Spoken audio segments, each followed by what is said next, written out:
Good morning. We are reviewing the conclusion of Hemshech Ayin Beis. We are on bottom of page 1388. Aleph Shin Peches. And we're discussing the three levels of Makabel, which are described with an example of the moonlight, the light of a luminous glowing stone, and the light of eyesight. They correspond with the three levels in Torah, Ohr, Mikra, Mishnah, and Talmud, which are in the reverse order. Talmud is Malchus of Biy'a, that's rooted in Chabad of Nihi of Atzilus. Mishnah is Malchus of Yetzirah, rooted in Chagas of Atzilus. And Mikra is Malchus of Asiya, rooted in Chabad of Atzilus. And we explained each one step by step how Mikra is rooted in the highest level, and that's why only its outer dimension is expressed to us in a form of story form and just brief, actionable mitzvahs without details and explanations and reasons. Mishnah elaborates more, it's Chagas, it relates more to existence, more Gili. Talmud comes to illuminate the dark when we don't have the clarity that Mishnah has, that the sages of the Mishnah had, as they received student from teacher, literally word from mouth to mouth, all the way back to Moshe Rabbeinu.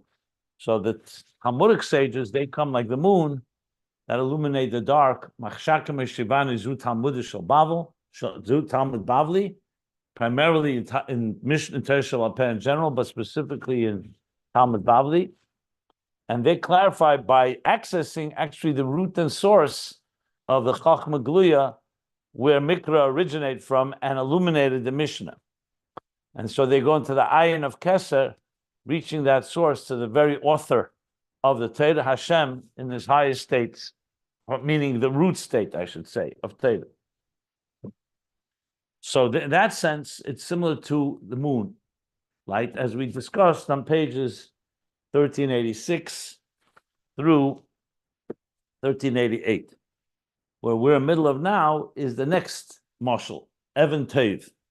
The Even Tov, he described, is like the Mishnah. The Mishnah is a gili. It's a revealed state. It's revealing the deeper meaning of the Mikra, of Torah Shebiksav, the written Torah, and it's revealed. That concealment that Talmud has to contend with is not there in the Mishnah, because they receive it. And that's like a stone, like a luminous stone that receives the light and glows with the light of the sun or the stars, as he put it. So it has that direct light. It's not going through a state of it.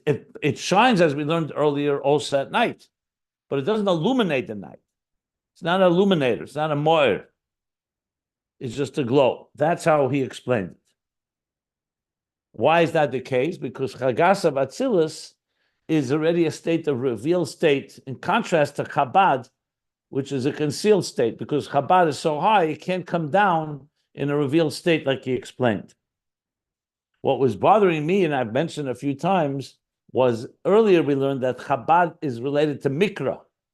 And that's why it does not come down in a full intensity. It only comes down, as we said, in story form or just briefly.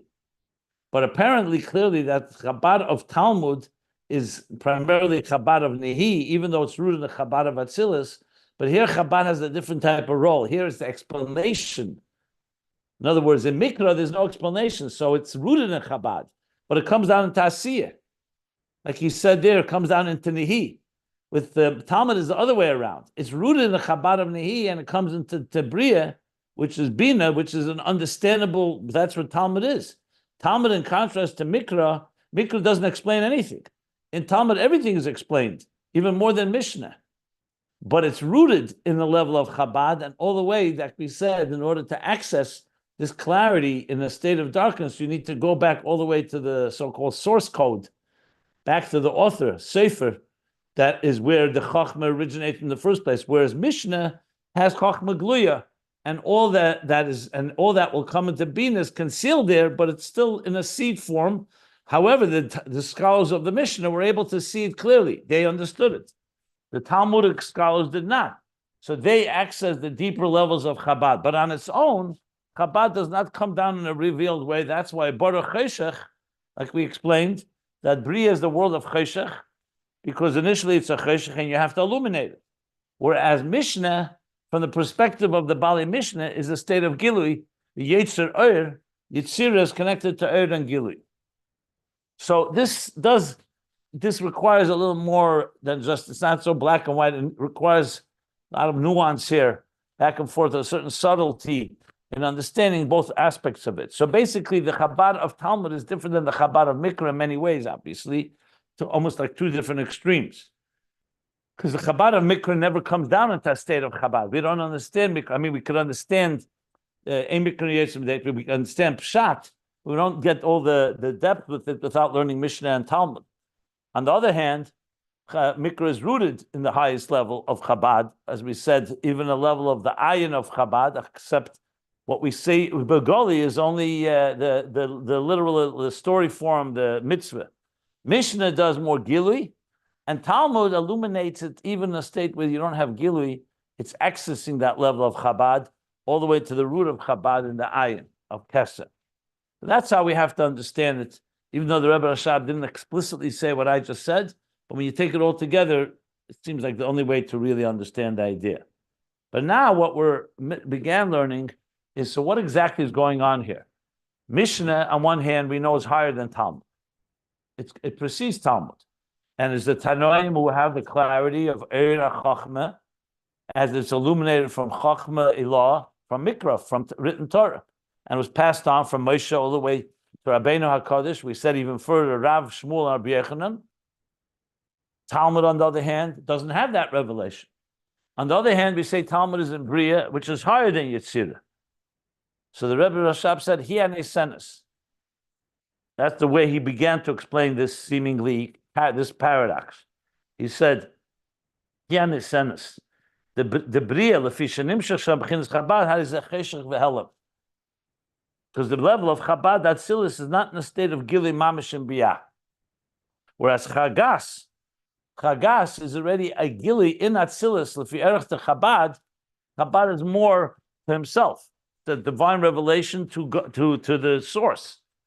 Whereas Chagas is already about a relationship, where the godliness of Atzilus is beginning to relate to another.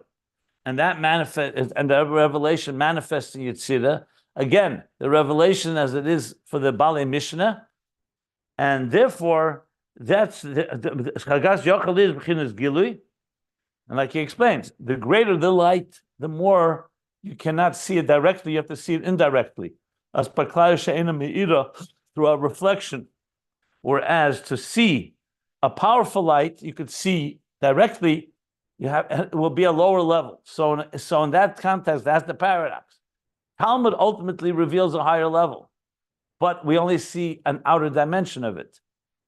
Whereas Mishnah is leaving a lower level, but it's aspaklaria me'iri. You see it, the riyah samachus. So if you compare Tana to Amayda, the Amayda will reach deeper levels, but see it only on the external level of Metzias, like we said, Yediyas HaMetzias. Whereas the Tana may not reach that level because didn't have to probe and dig. He received it from his teacher, who received it from his teacher. But what he sees is very, very clear, as of looking at it directly, not through a reflection. That's what we learned till the bottom of page 1388. Now, in the larger context of Ayin Beis, just to review what I've said a number of times, the larger context, we have to remember this is all about Torah Ohr. This is Amshachim Almay Lamata, and the interface between the divine existence, that Hashem, God, gave us a gift. The gift is called Torah. We did not initiate that. Yes, we did Aveda, 26 generations prepared us until we were finally ready, and that's when God gave the Torah by Matan Torah.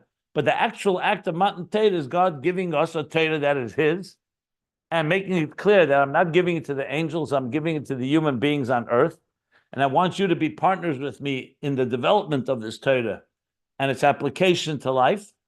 So Torah represents the interface from the top down with our work and our partnership. So that's why there's a mamata l'mayla aspect to it, where we have to study Torah.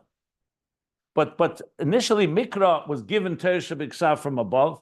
Mishnah is part of the Torah Shebapeh that Hashem gave part of that to Moshe. He told him 49 ways to understand the different facets of how you interpret Torah, including the Yud Gimel Midas, the 13 methodologies of how.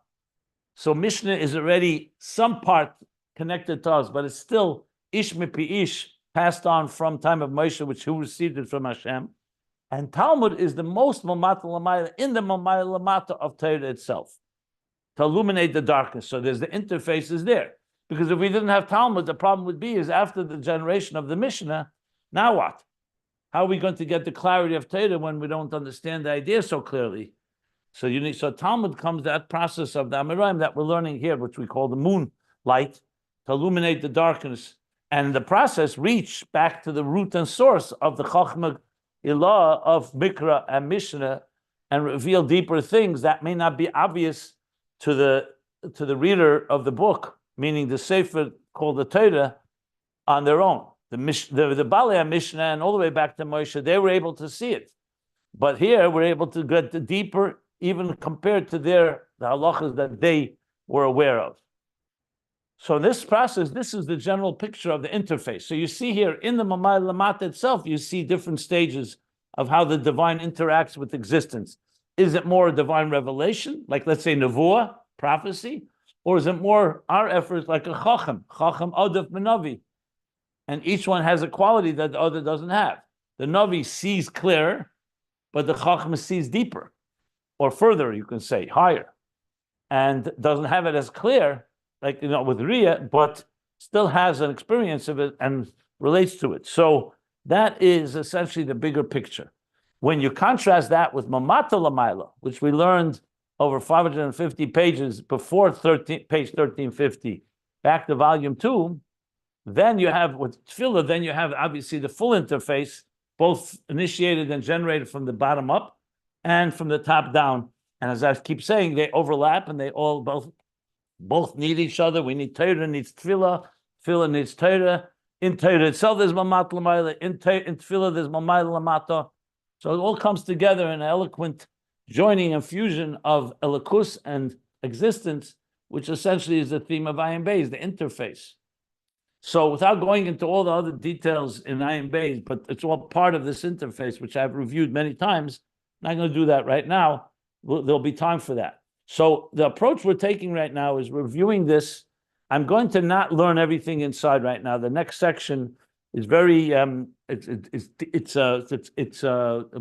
to say it's expansive. It's quite elaborate, and I think I'll just sum up the key points as we move along. Our goal is to go through this hemshech till the end, but now informed by what we learned in the Ma'amar Mika Hashem Elokeinu Hamagbiyah L'Sheves and other source material to help us understand the bigger picture and also understand how the Rebbe Rashab would have developed the idea, since we don't have him finishing the hemshech. So that's the context. So even though we learned it a few years ago, we're learning it again with that context, just repeating that for those that may be listening for the first time to understand what we're doing exactly. So my goal is to go through obviously till the end, see where we leave off, then go back and say, okay, what questions were not answered? What themes were not finished? And take the Maimorim that we've learned from the Alter Rebbe and the Mittler Rebbe and fill in those gaps, and then go back to the context of the Eir Hariyah, as well as in general Teira Eir and the Shamis. Then go back to the comparison between Mamat L'mayla, Mamat L'mayla, and all the way back to the central themes of Ayin Beis, and hopefully we can piece together how the Rebbe Rashab may have concluded the hemshech, connecting it back to the beginning of the hemshech about Keser, which is ultimately the personification of interface, Keser, which as we shall discuss as we go along. So there's a lot more to come. Right now, here's where we are, bottom of page 1388. To take it back to the immediate picture here, what we're learning is back again the difference between Yetzirah and Biy'a, the mile of Gilui over Helam, even though Biy'a is deeper. I'm sorry, Biy'a is concealed and therefore reaches deeper to the higher source, but there's a tremendous value to Gilui, which is why we need Mishnah. Because in a sense, you could say, why don't you just jump from Mikra to Talmud? But we need Mishnah has a critical role because in a sense, it's like the bridge between Gilui and Helam, because it on one hand reveals what it says in the Mikra, and the Baalei Mishnah did have it clear. On the other hand, you need Talmud to bring it out in a way that's clear even for those that are not on that level, as we've been learning. So this is what we're in the middle of right now. Unless someone has any questions, I'm ready to learn inside here. The bottom of page 1388. I hope this review is helpful. Always good to put things into context and perspective. So the next section, as I just said, is all about this interplay between Helam and Gilui, with Mishnah Yetzirah being more Gilui, Yotzer Ohr, and Talmud is Boreh Choshech, more Helam. Ultimately illuminates the Helam, but its level is essentially initially a state of concealment. And that concealment will reveal deeper revelations, even deeper than Mishnah, because it's going back to the root. But initially, Mishnah is a more revealed state, and then there was the concealment of that revelation, which is what compelled the Amoraim to go dig deeper, and the pilpul of the whole Talmud development of Talmud. So we're going to read, as I said, I'm not going to read everything because I went through it over Shabbos. And I realize it's much better to summarize, or else we're going to get very distracting, because he goes into so many different themes that each thing deserves its own discussion at length. So here I'll more summarize it. And again, if anybody wants more details, we learned it in depth and in detail as we usually do a few years ago. It's all available because it's all been recorded. So all the videos are there. I'm not depriving anyone from accessing that. It's just a matter of prioritizing here. So that's what I think is the best way to go. My goal is to get to the page 1398, where he concludes with the Mishnah Gemara, Mishnah Talmud discussion of Biy'a Yetzirah, and then goes over to the third Ohr Makabel, Ohr Hariyah, which is the real key to it all, because the Rebbe Rashab began by saying, I'm going to explain this, neededly levayir, to explain the whole idea of Torah Ohr, and Ner Mitzvah, Ner Hashem Nishmas Adam. He began with going to explain Ohr Hariyah. Riyah brought us to the moon and to the moonlight and to the luminous stone. But Riyah is the real place where he really plays itself out, the interplay, the interaction between the Shamas, Torah. Are they dependent on an outside light? Do they generate their own light? That whole connection between, again, Mamay Lamata, Mamat Lamayla, actually. Ohr Makabel and Ohr Mashpia. So we'll get to that.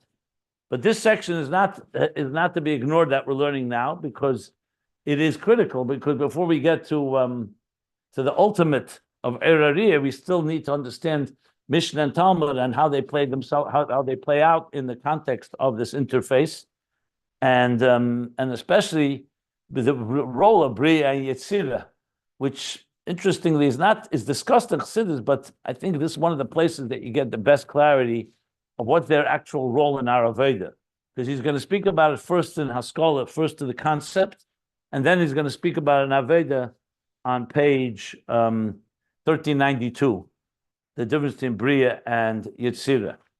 So, as I said, I'll sum up a lot more than I will read technically inside. So, he began by saying, going back to the bottom of 1388, if you want to follow along, go to ayinbeis.com, you have all these pages scanned there in PDF form.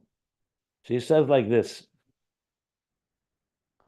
I'm looking around 10 lines from the bottom of 1388. Even though we read it already, I just want to sum it up, because it's important to keep the flow here, to understand the flow. So he says, V'zeu sh'amar, Yotzer Ohr Boreh Choshech. I'm just summing it up. Biy'a is higher than Yetzirah. And yet we say Yotzer Ohr on Yetzirah, Yotzer, and on Biy'a we say Choshech. Achia nesenes, like I just reviewed. Why? Because since Biy'a comes from Chabad, and Chabad of Atzilus is so-called removed from, to a certain extent, from us, so therefore it's a state of Choshech v'Helam. Like he puts it here, that Chabad, Atzilus,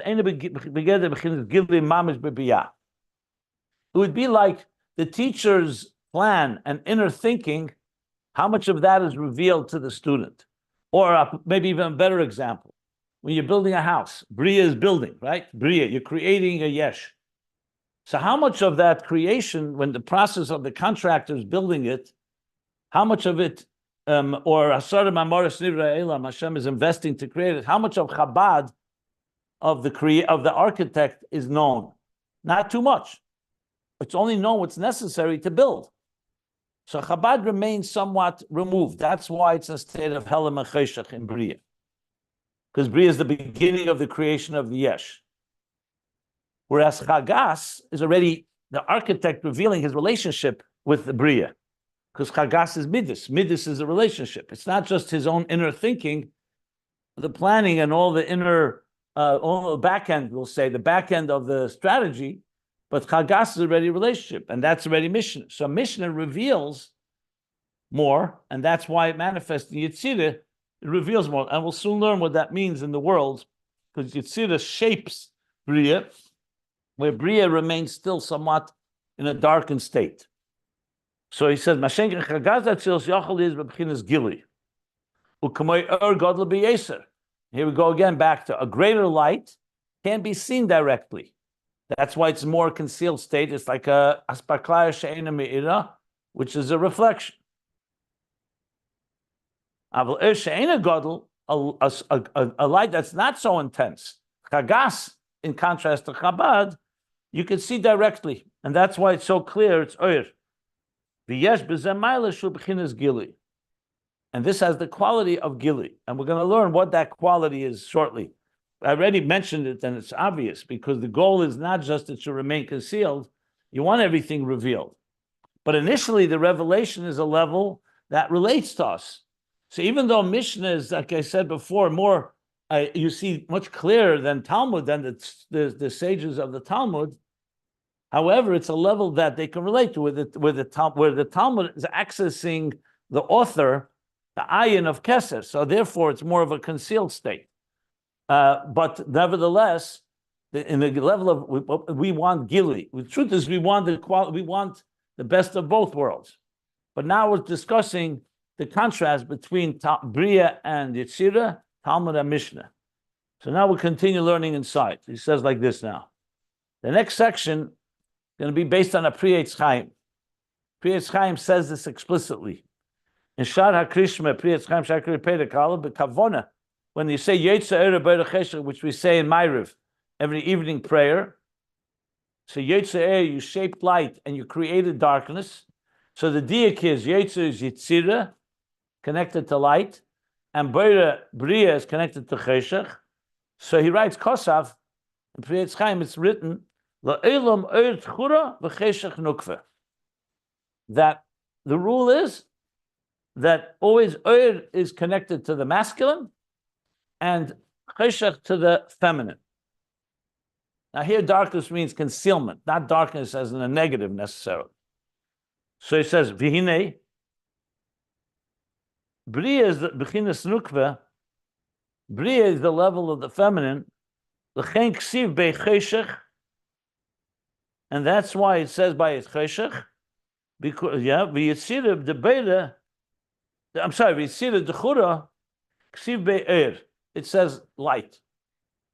So light is connected to Yetzirah, which is more of a masculine flow of energy. The masculine, like Ish Darke Lichbesh, reflects more God's expressive energy. I'm explaining it a bit. Feminine energy is far more internal energy, intimate energy.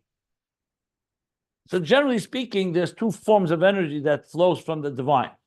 One is to Megala, to express himself, like similar to Dibur and Machshava. So Dibur is a flow, is a revealed flow. I'm speaking and communicating.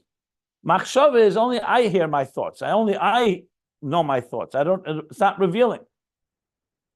So that is the difference. So in a sense, masculine is more of a expressive energy, and feminine, like we say, kfuda bas melech pnima.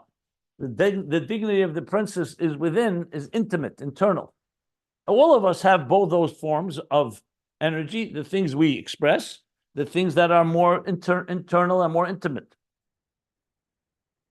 And he continues and says, gives more sources. B'ayin sham tchilas hapedek, b'shem sefer adrushim hu beitz chaim shamam zayim pedek aleph. Because of Oid, the Pri Chaim continues, and he says some more things. Because of Oid Sham, there in Pri Chaim he says the following.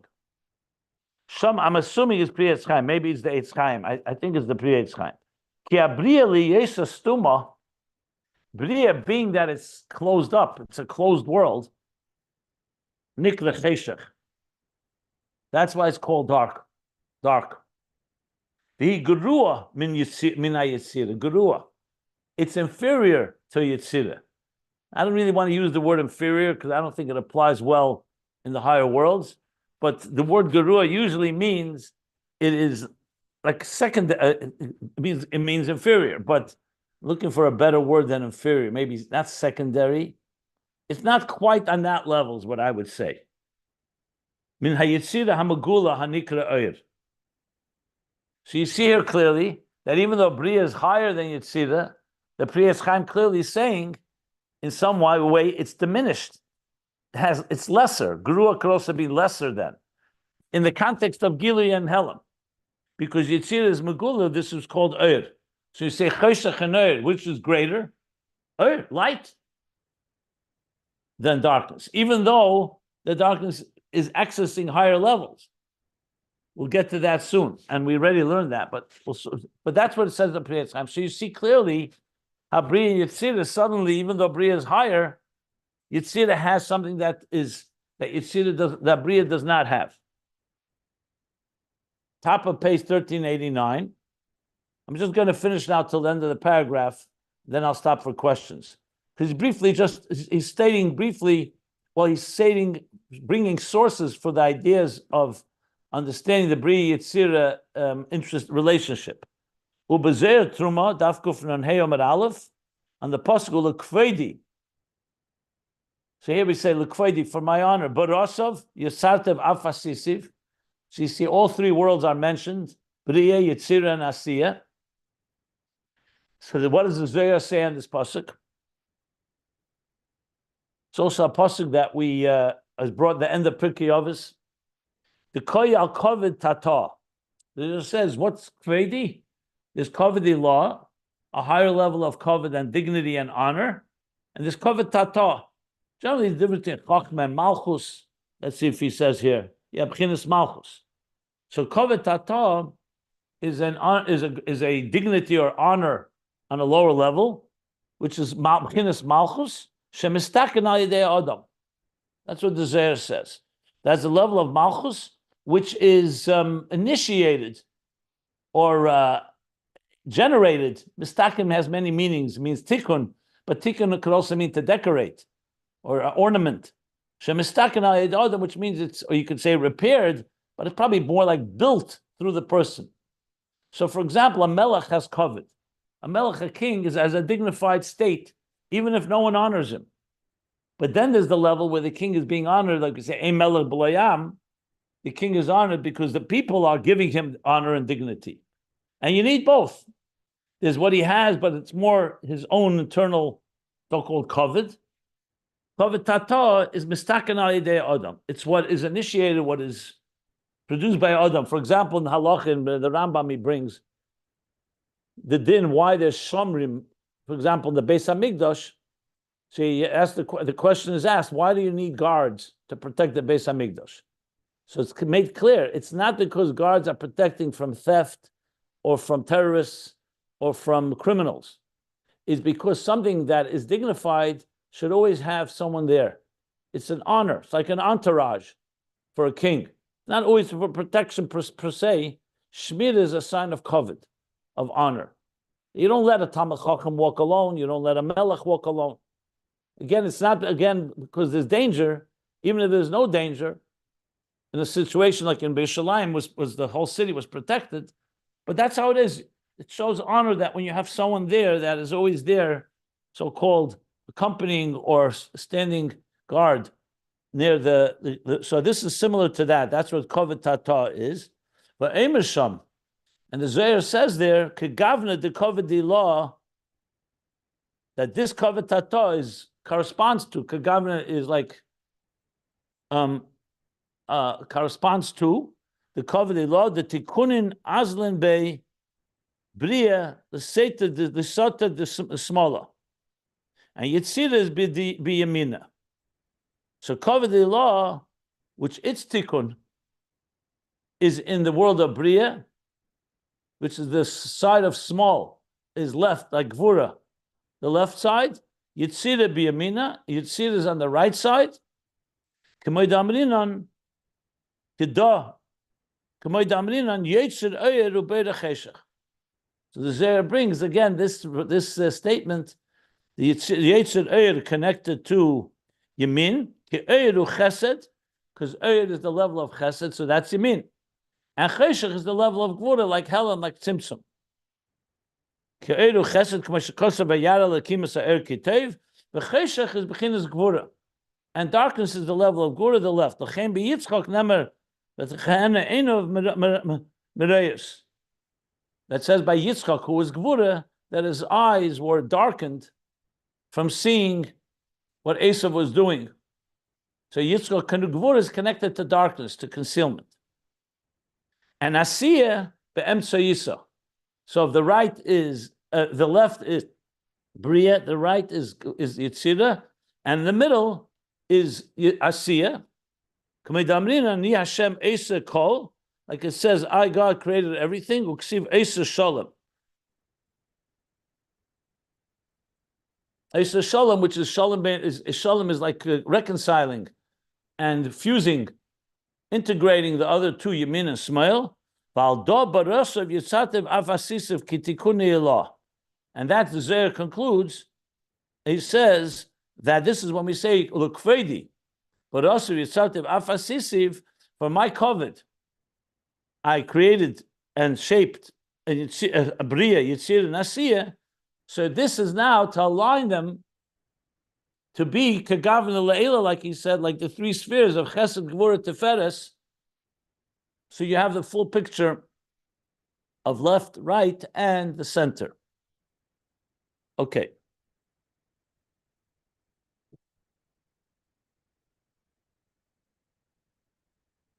And what the Zohar connects Yetzirah to Ohr and Biy'a to Choshech, so the Rebbe Rashab says, Hevi b'migdash melech, the Migdash Melech, the commentary on Zohar, brings the Pri Chaim that we just read in the bottom of last page. That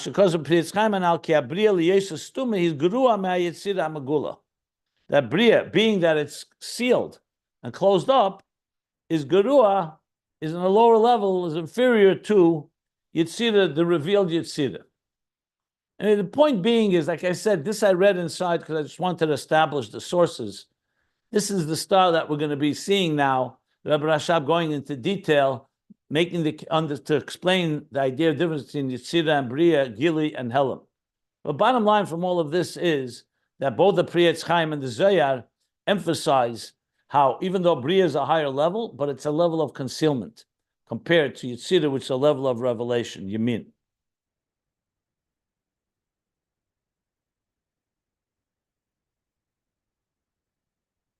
Okay. Let me, if anybody wants to ask anything, by all means, let's get that going. And then the next sections I said, I'm going to read quick, I'm going to read just main lines and explain them and summarize them instead of going to every line, analyzing every word. Please, anybody?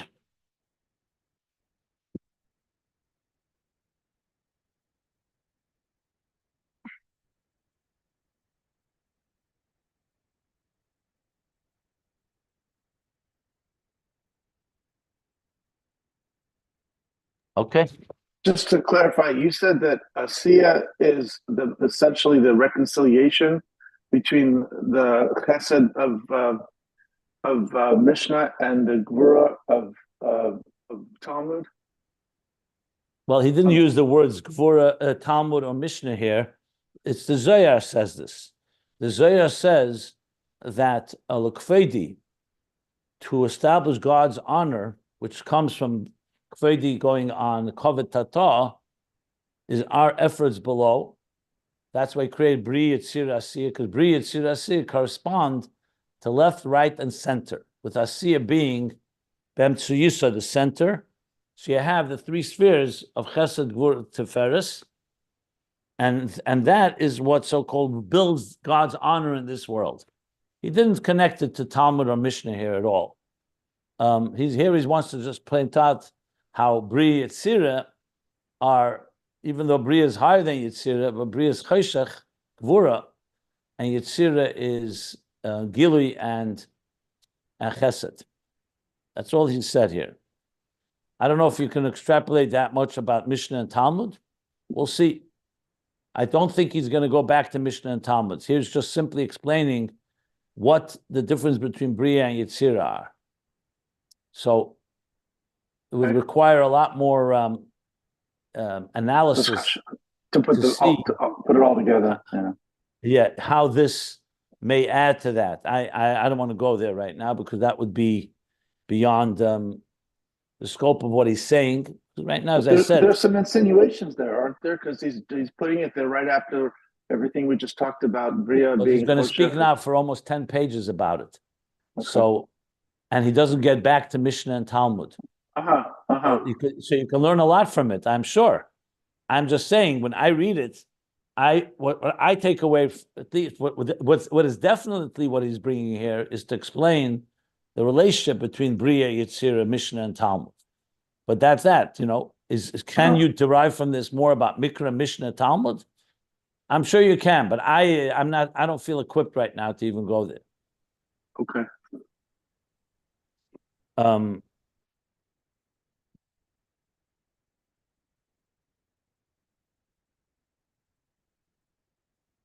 Let's read on. We'll read on, and maybe at the end of it, before he goes back to Riyah, eyesight, maybe there'll be some more clarity. I remember when we learned it the first time, I said almost the same thing, I think, that then the next pages are all really explaining the role of Helam and Gilui as far as Mishnah and Talmud go. So I don't like to think of it in terms of tangential or like parenthetical or anything like that.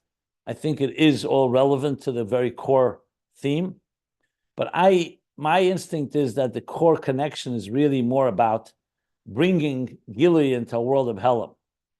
In other words, because the ultimate goal here is the interface, is to reveal Torah's emes and Torah Ohr. Remember, Torah is Ohr, but we're dealing with a situation where you don't have the Ohr yet. After the era of the Tanoim, of the Mishnah. So to me, it's more of an understanding of how you bring Gilui into Helam, and the stages of how we go through that. That, I think, is the key thing to keep in mind. That's for sure the deeper meaning behind it all. But there's, as I said, it's correct. You could study it and come away with all kinds of interesting theories, and then see if they work. Okay. Well, actually, I'll take it off sidebar. At the end of the last class, I'm just going to mention the end of the last class. You were saying that the ultimate goal is the reconciliation between the clarity of the Gilui of Mishnah and the depth of Talmud, the Mahus. I did say that, but the Rebbe Rashab didn't say that yet. I did say that, and I stand by that, because ultimately, when you finish the whole process, that's exactly going to be the case of Mashiach coming. When we speak even Ohr Hariyah, that the eye will not need an outside light; it will see itself. It itself will see. That is essentially the idea, that it becomes refined enough to be able to draw from the higher levels in a very clear way. The thing is, you can't reach that without going through the stages.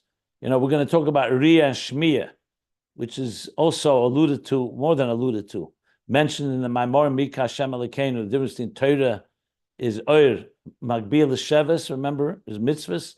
Yes. And Hamashpili Liros is Torah, Riyah. Shema Yisrael is more tefillah, bottom up, Shmiyah, and Right. then Riyah. So there's going to be a lot to discuss on that matter, on that level, as we move. Right now, as I said again, we are going through the steps.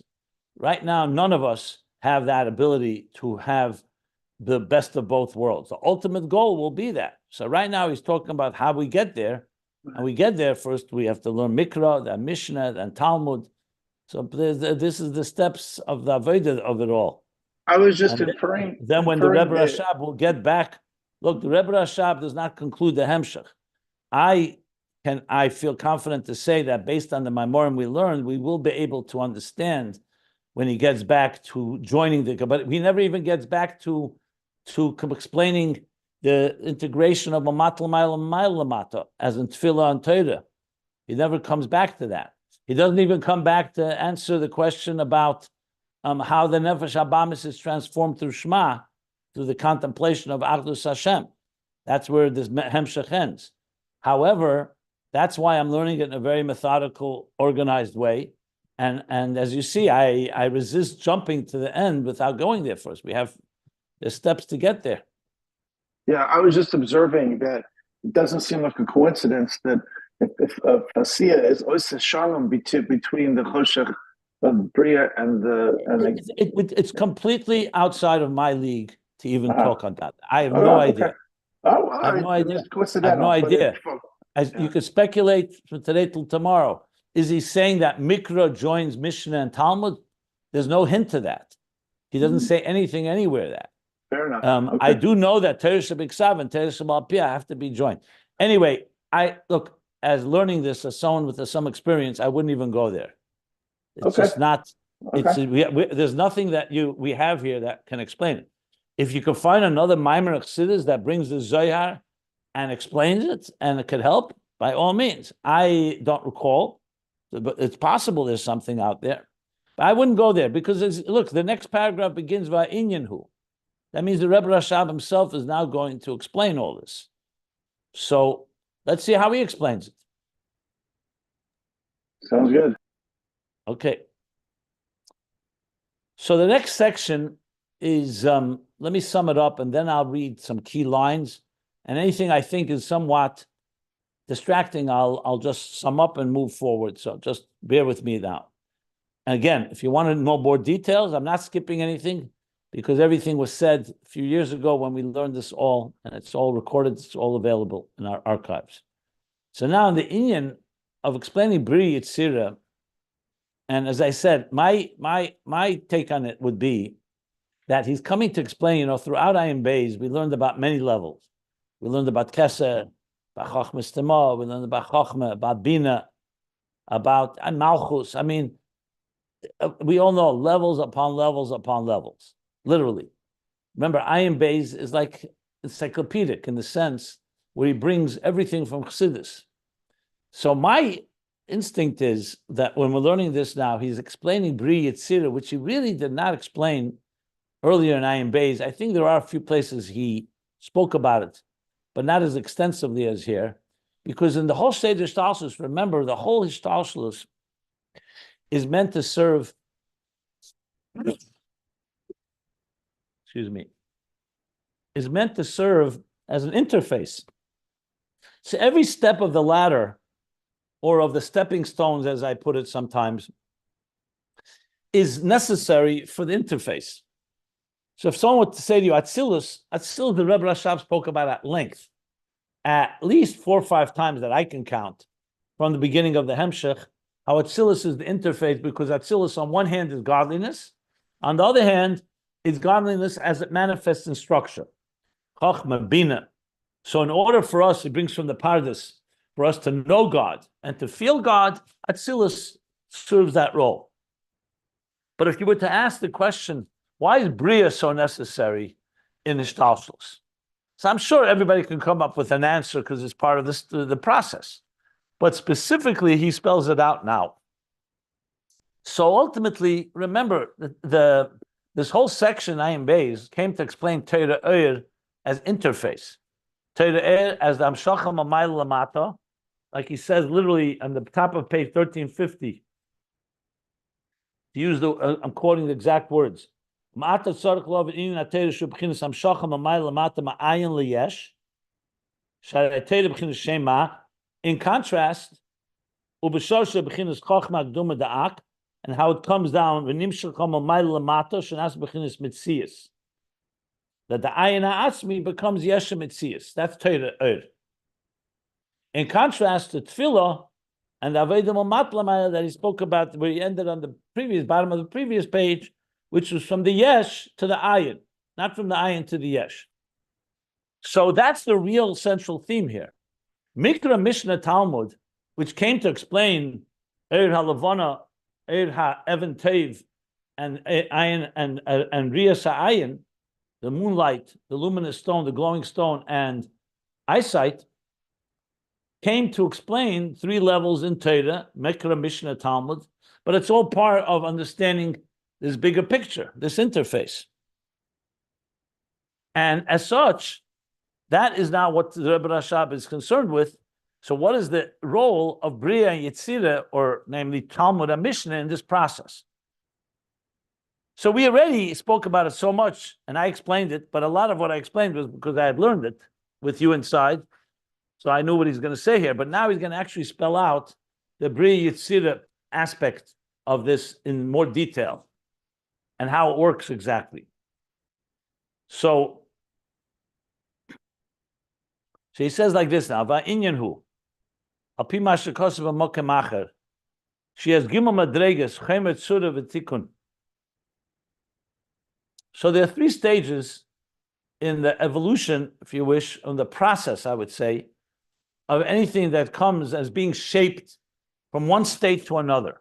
It always begins, as we're going to learn now, in the Chomer, raw piece of matter. Chomer is just a raw piece of matter. Tzoreh is a shape and form. And Tikkun is the final product. So you take a raw piece of clay, right? You start shaping it into form, to the form of, let's say, a plate, a cup, another object. And Tikkun is like the final, when you are polishing it and finalizing it into a full fine picture. Like you'll see, after the potter shapes the clay, he will always then come back the last stage to make sure that it's all finalized. So Tikkun actually means sometimes to beautify, to improve, to polish.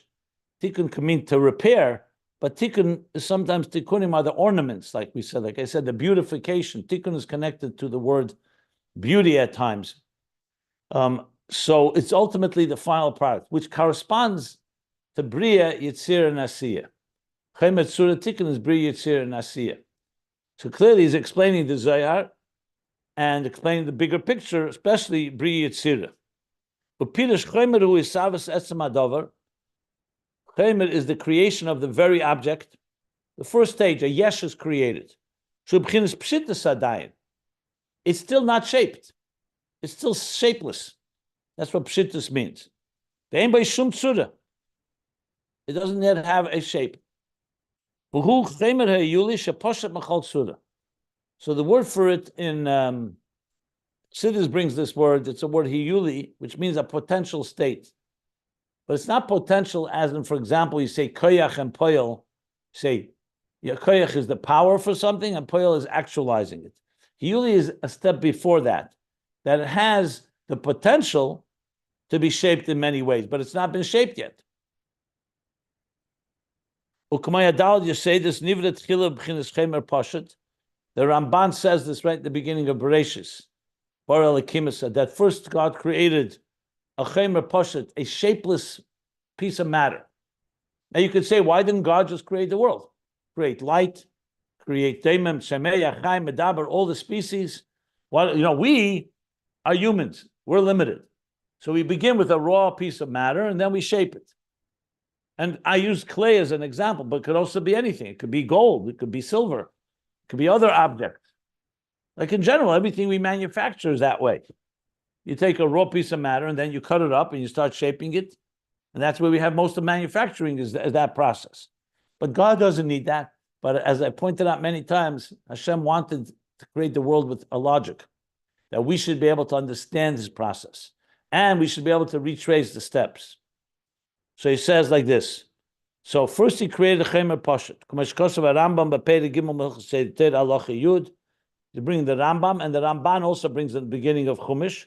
Bezel Shene, quoting the Rambam, Boreh hakel lamato megalgul hayereach goylam echad. That God created below the sphere of the moon. Goylam echad. Goylam is again raw. Like you say a goylam. A goylam is like a raw piece of matter. Ubora arbet suris legoylam zeh. And then he created 4 different shapes, which is eish ruach mayim ofer, from this goylam, from this raw piece of matter. Because of Aramban, he quotes it. The Parsha Bereshit is Yisavas Chomer Yuli Nikra Biy'a.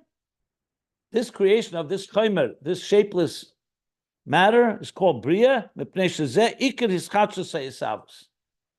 that's the chiddush. When you say Ma'ayin Liyesh, where's the first state of the yesh is a raw matter. The Yetzirah is already going to shape the yesh, but it's not the main chiddush. The chiddush is creating something of matter that didn't exist before. And afterwards, when he enclosed or embedded, if you wish, when he took this Chomer and dressed it up in a tzoreh, meaning he shaped it, that's the shape of the 4 elements: fire, air, water, and earth. Eish ruach mayim ofer. Zeh b'chinas Yetzirah. That's the level of Yetzirah, because it's Yetzirah, shape. V'asiyah b'chinas Tikkun. Asiyah is the level of Tikkun, the 3rd level that he said. Kamoy v'osasot tziporneho. Actually, this yesterday's parsha. V'osasot tziporneho. That when you take a Yifas Toyar into captivity, so it says, you shall, v'osasa. What does v'osasa mean? You shall make her nails. So the Targum Onkelos teaches the taknis or taknisa or taknis from the word tikkun. It means to beautify her nails, like polish her nails. Cut the nails and polish them.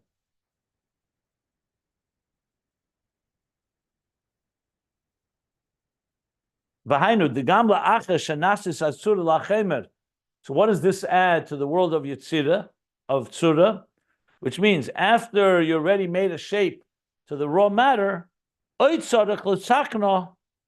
need to polish it or prepare it or prime it or improve it. That's the final step in the melacha, which you'll always see. You see a potter, you see a goldsmith, a silversmith. After they've shaped it, they'll bang it and they'll do all kinds of different things to get it into its the final product. So now, the Rabbi Rashab, I am reading all the words here because I think they're very relevant, but you'll soon see it's going to get a little more dense. But meanwhile, so far, so good. Now he's going to explain what it means beruchnius in the worlds, in the way God used these levels to create existence. And as I said, what is very interesting here is he doesn't mention Talmud Mishnah, I think, at all. I'm just thinking, if I recall, for pages he doesn't mention it. In other words, saying that we should essentially, just trying to remember, but we'll get there. We'll see what he says.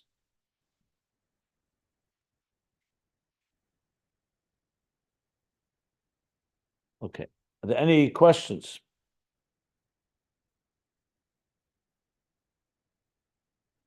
Va'inyan hu, what is the inyan in this? The misavos hayesh hu be'efen kazeh she'ena nasa mitchila b'chinis yesh mamish. And now he's explaining. In Gashmias, it's pretty clear. It's a raw piece of matter. Then you shape it, and then you finalize it. You polish it. You finish the product. In Ruchnias, he's going to explain it's a little more subtle than that. That the way that God created existence is in a way that didn't first become mamash yesh. What does that mean? Its beginning of the creation. What does that mean in Ruchnias? Chomer Pashat.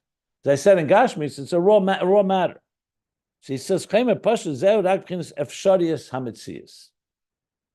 It means the capacity, the potential for metzias, for existence.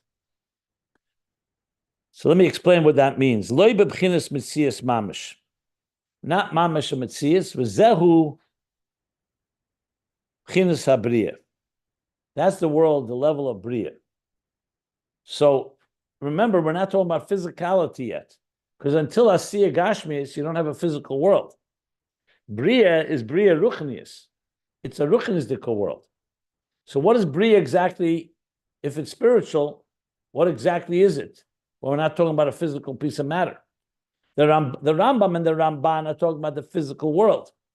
Here he's saying it's what's called in Arizal, in Eitz Chaim, Chassidus explains, Efsharius HaMetzias. So let me explain what that means. I'll just use the example that everyone's familiar with, the Tzimtzum. We said, it says in Eitz Chaim, that before the Tzimtzum, Eid Ein Sof, which is essentially divine consciousness, consumed everything. It was all pervasive, omnipresent. There was no room for anything else. The exact words of the Arizal. There's no room for anything else. The example the Alter Rebbe gives, the brilliant teacher whose infinite capacity is everywhere. There's no room for anything else if he's revealing everything that he is aware of. So the Eibishter did what? He concealed. He contracted. Not everything. He contracted the Ohr that would become later this Mokim Chol Mokim Pone, leaving a space, like the teacher falling silent, to allow space for a student to be there. Or if you want to use an example of water covering all of earth like it was in the beginning of creation, the water recedes in order to leave room for land, for dry land. Same idea, that's what the Eibishter did. That essentially means that Tzimtzum created Efsharius HaMetzias. It now created space where now you can create. You still didn't create yet. Then comes the kav, the thin line, the kav achud, the line and the thread, like a paintbrush that God uses to create first Ak, which is called Biy'a de Klalis, the first world of Biy'a, and then the worlds Akudim, Nekudim, Vrudim, Atzilus, Biy'a, Yitzir, and Asir. So similarly, not exactly, because the Tzimtzum is not even the world of Biy'a yet. You don't call the Tzimtzum Biy'a. Ak is called Biy'a. So the point is that Biy'a, when finally the first world is created, it's still not a fully shaped, meaning a full functioning entity. But it is of Sharis HaMetzias. It means it's no longer just complete Ayin either. Like he's soon going to say, it's not Ayin, it's not Yesh Mamish, but it's not Ayin either. It's not a state of complete nothingness, meaning only divine energy. So he calls that Afsharis HaMetzias. So in the Yesh itself, we call that not a Yesh Mamish, or not a Yesh HaMetzias Mamish, but Afsharis HaMetzias. That's the world of Biy'a.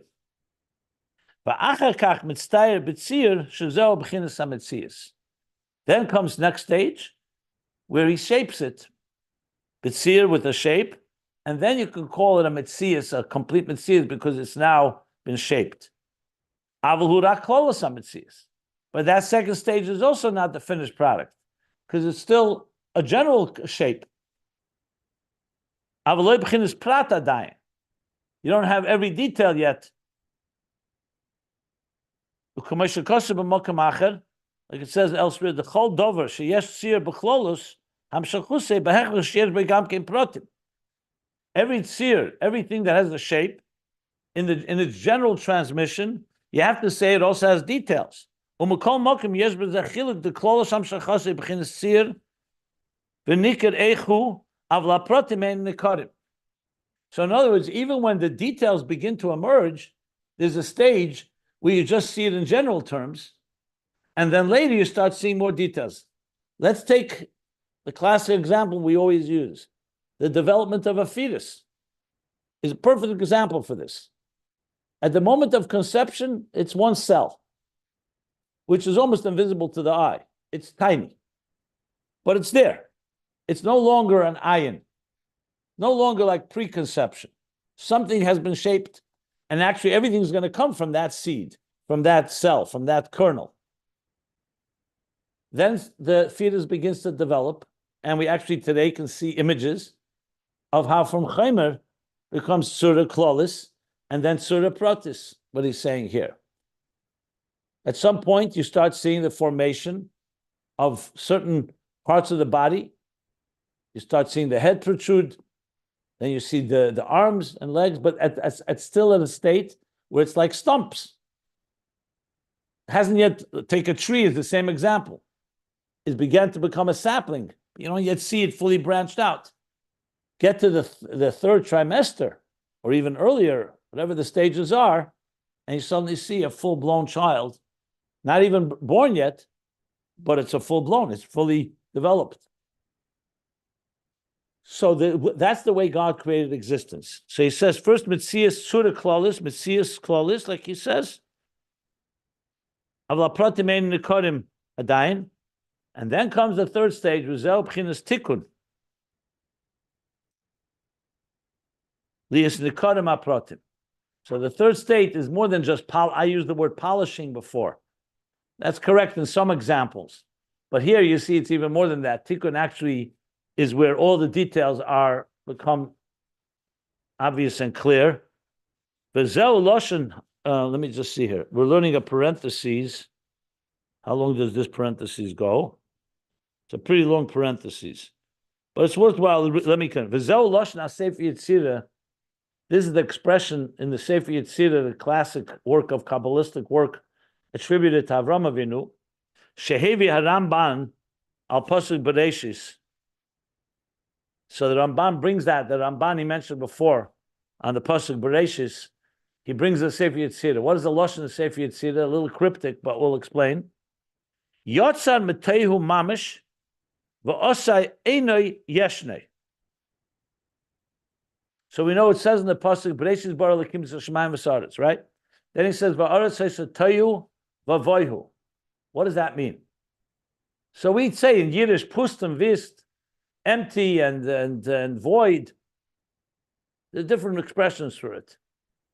He's now going to explain what that means in this context, this second verse. Because Bereshis bara was still a state of a Chomer poshet, like we learned. It's a shapeless entity.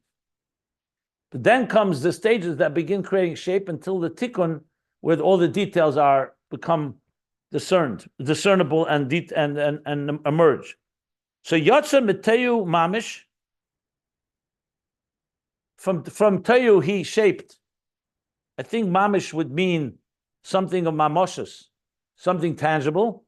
But Osa Einoi Yeshnei, he took an Einoi, something that didn't exist, and made it into a Yesh that does exist. Einoi Yeshnei.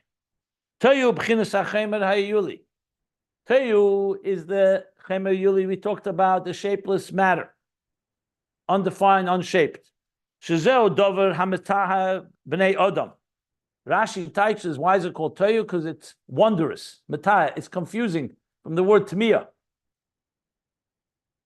or from the word Metaha b'nei Adam. She efshel kanesha b'shem.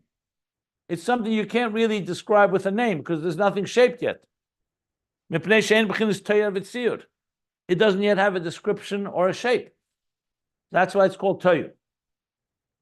The Yotzar Metayu Mamish, and then when he shaped from Teyu into Mamish into something tangible, Ubchinis Tzir HaChomer, now he's giving shape to that raw, shapeless matter. Ubchinis Mamoshes Dover. It's Mamoshes Dover. Something's now tangible. Ubchinis Mitzias Kloli Al Kaponim, at least in general terms. She'efshel Lechanese B'Shem. So now at least you can give it some name. V'zehu boihu. That's toyu v'voyu. That's boihu. Boihu is the next stage. It's like Yitzira. Pirish boihu. Boihu was made up of two words, boy. Within this is what he is. Boihu. That in this raw matter, he's now revealing nikr, that which he desires from it. So you're now looking at, let's say, this piece of clay, and you start seeing it beginning to be shaped, and you can start seeing that it's going to be a plate, it's going to be a cup, it's going to be some other keli, vessel. But you don't see all the details yet, but you already can say something about it. Give it some name. Boihu.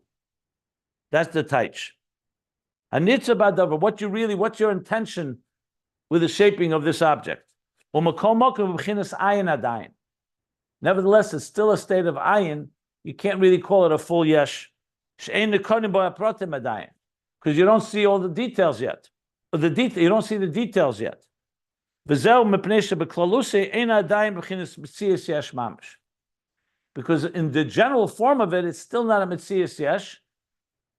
So Biy'a is definitely not, it's only Hafsharius a metzias, he called. Now it's a metzias, but it's not a metzias yesh in the fullest sense of the word.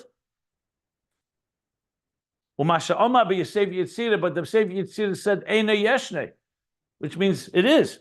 So he says, now explains that. When it says, Yotzer Mateo mamish, Eina kavona yesh mamish. When he says mamish, that he creates something tangible, he shaped something tangible, he doesn't mean yesh mamish, literally a yesh. Valderech mashakosav apar du shar ayin hey, or shar hey, probably peirik dalet, shar hey, peirik dalet, be'in ha-chochmeh. So the part that says on chochmeh, and he's comparing it to this, shenikri yesh. We know chochmeh compared to keser is called yesh. Chochmeh ma'ayin timotza. So the ayin is coming from the ayin of keser, but it's called yesh. Says the part that's not really. It's called yesh, but it's not a complete yesh. He says, Rizel Shene. The part that uses this language. Eina kavona biyesh. When we say that chochmeh is yesh, we don't mean the kavona is not yesh is musig mamish, yesh is gomor. We're not talking about something that we understand as being full, tangible identity and entity. Yesh is gomor, complete yeshus, meaning a complete, defined entity. Omnam kavona b'milis yesh. However, the kavana when he says yesh means yesh behevdil asher beina ayin va'yesh. That when you compare it between ayin and yesh, behevdil asher between ayin and yesh, lo yesh is gomur el kishel la'ayin lo mechayev hayesh klal. So the language of the part is like this: when you say yesh, you're saying it's not ayin. So it's outside of that state of complete nothingness, meaning complete lack of entity. So it's out of that state, but it's not yet a yesh either. It's exactly what Hafsharius HaMetzias means. So like we said before about conception, you can't call it a yesh. The child is not there. You don't see anything yet. And the child will not survive, God forbid, if it stopped developing right there. But you can't call it ayin either, because something exists. So he says, that's what he says about Chochmeh. Ad kan l'shene. So he's saying, compared to that, the same idea here. That even though the Sefer Yitzira calls it yesh, he says not yesh mamish. It's just not ayin. Like, for example, a person who's thinking of an idea, but they haven't yet developed the idea. They don't even know the details of it. So to call it completely non-existent, you can't. You say something is already gestating. Something has begun to percolate. However, it's not the ayin, but it's also not a yesh. So it's like not ayin, but not yesh yet. Let me just finish the parentheses. Ayin Beis, and we spoke about it earlier, page, if you want to look it up, page 1215. And that's what he says. Then he made from ayin to yeshne to being b'pchinas yesh mamish. That's already tikkun. Shezeh Ayin Asiyah. That's the third level. Sheba b'bchinas pratim. That comes into details. V'ayim hashakasar b'pelach harim and shad aleph perek ches. So when he says Yotzer Meteyu Mamish, that's from Biy'a to Yetzirah. But it's not Mamish Yeshet. And then when he says Me'ena Yeshne, now he's taking it all the way into the third level of Asiyah, where the details emerge. And that's when he calls it a Yesh. That's this long parenthesis to explain the process of these three steps. But there's more to be read. Going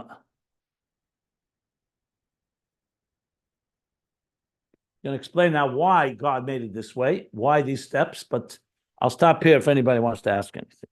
Maybe we'll stop here altogether. Yeah. I was just going to ask, Rabbi, is the process is the explanation the word? I mean, is there a word is there an expression that would I gave examples. Whatever expression you would explain how a fetus develops. No, but you have yesh and you have ayin. Is there a word that It's called Afsharius Hametzius. That's the word he uses. The possibility for something to exist. Oh, okay. Okay. Thank you.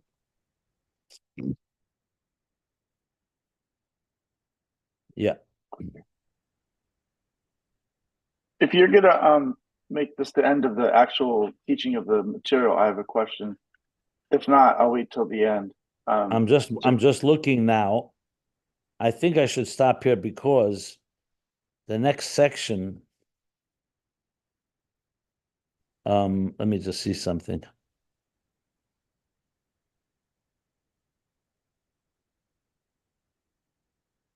Yeah, I'm going to stop here because the next section needs more explanation, and I want to rush it. I'll stop here. Yeah, go ahead. You can ask. My question is. One more question. Just keep in mind that it's not finished. The topic. That's the only thing. I'm sorry, Meir. Please go ahead if you want to ask ahead of me.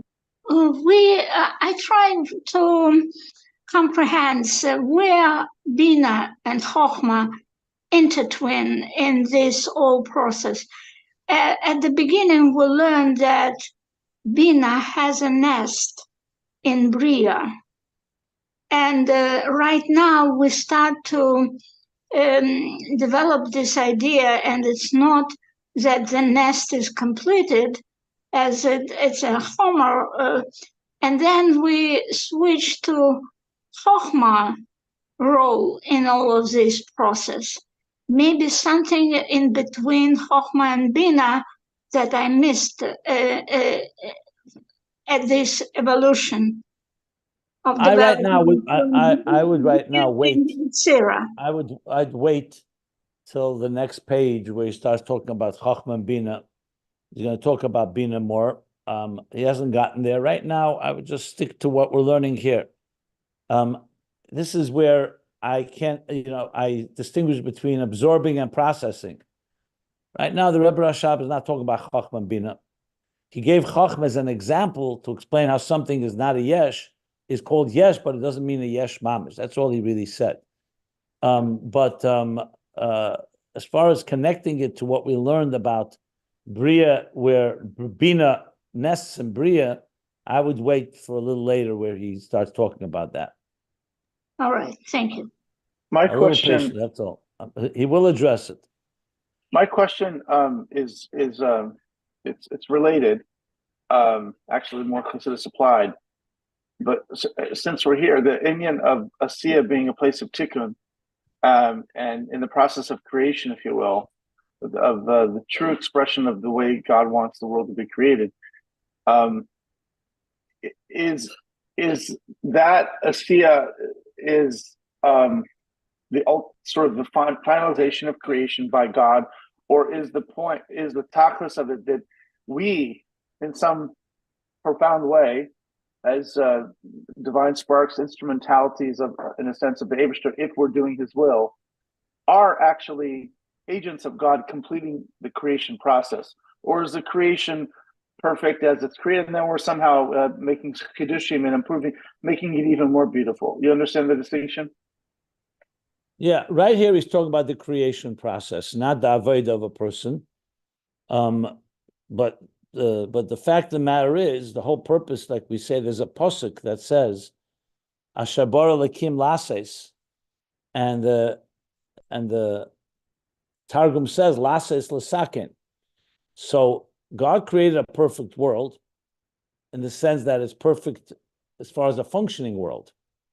But then the human being comes and turns it into a home for God through our Avodah. That's a whole other step that he's not discussing here at all at this point. Here he's talking the process of Biy'a Tzirasiyah as God created it. So then comes another step, which is we, Adam and Chava, are placed into the Garden of Eden, L'Avda L'Shamet, to serve and protect and to elevate the world. And that's a whole nother story where they fulfill the very purpose of existence. Here he's not talking about the purpose, he's talking about the shaping of existence. Like, a final product that we should have an existence that we can work with. So this is more the stage that God is creating. And then the human comes in to do their work. Okay, thank you. Yeah. Okay, we'll stop here. 1388 is where we are. I'm sorry, 1389. We're page 1389. And we're middle of this topic. It's a fascinating topic. I will, in the coming classes, explain how this is relevant to the bigger picture, but I think you can see it already. Because remember, interface here. What really God is doing is not making a quantum leap. Even as much as creation is a quantum leap, yes, from Ayin, but even in that, God is making it orderly, where we can move from the yesh back to the Ayin through Asiya, through Yetzirah, through Biy'a. So if you think about it, it's fascinating because it's really giving us stepping stones. That even though the yesh is, like I said, is not yesh miyesh, it's not Gilead Helam, there is a chiddush here. Something new has been created, but in existence itself, like you can trace the steps. I use this very often. It's like in a way that if we can reconnect to that moment of conception or the moment of our earliest development, in a way you're going back and connecting who you are today to your source. So there's that element of interface that this allows us to do that. That's how this is relevant to the bigger picture of the Hemshech Ayin Beis.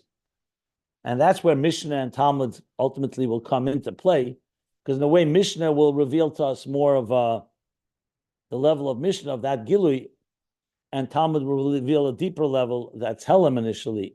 But we'll talk about that more later as well. Yeah. Okay. No class tomorrow or Tuesday? So tomorrow and Tuesday, no class, because tomorrow there is a class. Sorry. Tuesday, Wednesday, no class. Oh, Tomorrow you're clarifying. Yeah, I think last week you said Monday and Tuesday, no class. Let me double check so I make sure I'm saying the right thing here. 1 second here. I don't want to misspeak here. I think my flight tomorrow is in the afternoon. Let me see. Yeah, I'm correct. There is a class tomorrow. There won't be a class Tuesday and Wednesday because I'm flying back. Yeah, Tuesday and Wednesday. 1 second, I think. Stay. I'm all confused there. 1 second. Tomorrow I'm flying. Yeah, Monday I'm flying. Yeah. Monday and Tuesday. I'm sorry. Just a second here.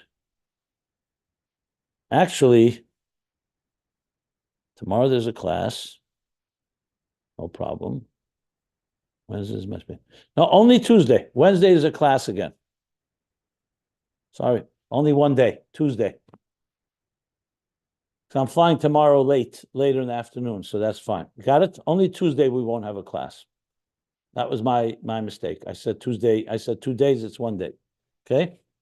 Thank you. Only Tuesday. I just was double checking because it sounded to me like, yeah, Tuesday, yeah, Wednesday I'm back.